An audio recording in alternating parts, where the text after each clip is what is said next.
Yo, I want to tell a story about my man. His name is Cray. And the reason why I want to tell this story is because I was watching something on television, right? It was a TV show called Disappeared, and it's on the ID channel. And it's about people, regular people who live regular lives, right? And they just disappear off the face of the earth. Yo, let me show you how Richmond, VA look. This is my city right here, yo. Richmond, Virginia. I'm here for a couple days. And it's a beautiful city, man. You understand what I'm saying? This is how I go down in the morning. You know what I mean? That's the National. A lot of groups go. That's a concert venue. But it is what it is. You know what I mean? This is my city, man. This is the R. This is the former capital of the Confederacy. You understand what I'm saying? And it's like that. I love it down here.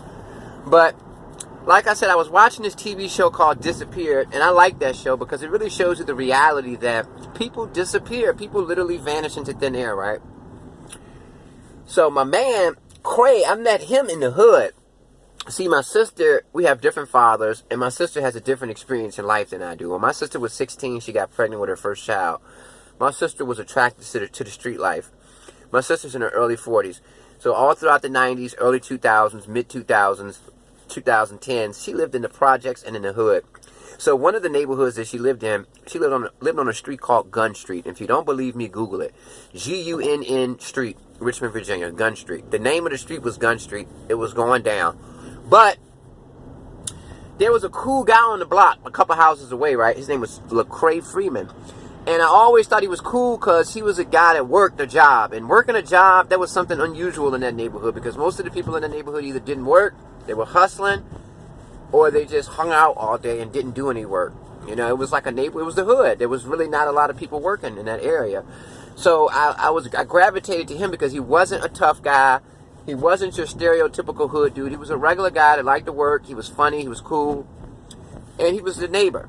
So every time I kicked it with my sister, I'd go over to his house sometimes, you know. And his parents were much, much older than he was. You know, his parents had him when they were in their 50s, I think. So when he was in his 20s, his parents were in their 70s. His father was a Vietnam vet. So picture this. He's a Vietnam vet. Every time I see him, he got on these shades. He wears these prescription sunglasses all the time because I think he was blind in one eye or something like that. But he was in his 70s. He was an older man. He was very stern. He was not talkative at all. He would just sit on his porch all day. You know, he and his wife would sit on the porch. She was very gregarious and very social. She was cool. But the father was not. He was very stern. But nonetheless, he was cool, you know. And a couple years goes by, and I'm on Facebook, and I see a poster on Facebook from the guy Lecrae, and it says, hey, I need to find my dad. So I hit him up on Facebook Messenger like, yo, what do you mean you need to find your dad? Why do you have a missing poster of your pops? And he was like, dog, my dad went to the store and never came back. And the store that he was talking about was a neighborhood store that was literally like up the street. Like, if he left, like, Lecrae's father, it would only take him 2 minutes to walk to that store on foot. So they had been living in that neighborhood forever, 40 years.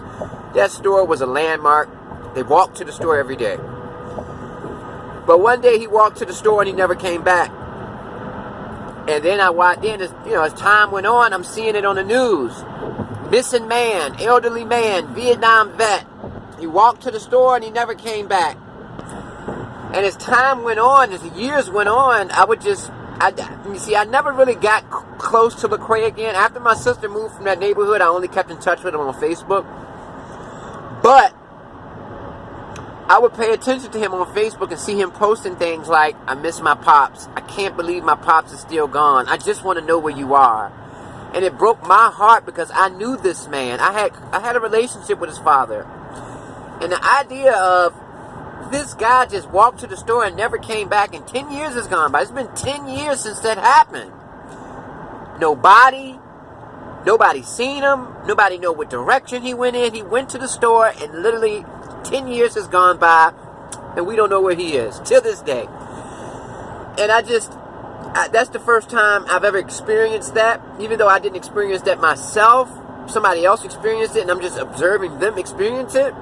But at the same time, that just has to be a harrowing experience because you don't have any closure, and you don't You don't have a body that you can bury or anything, man. And it's just, I have a lot of respect for people who have missing family members who disappeared, because at the end of the day, if somebody dies, at least you know the body's in the ground. We had a burial, we sent them off right.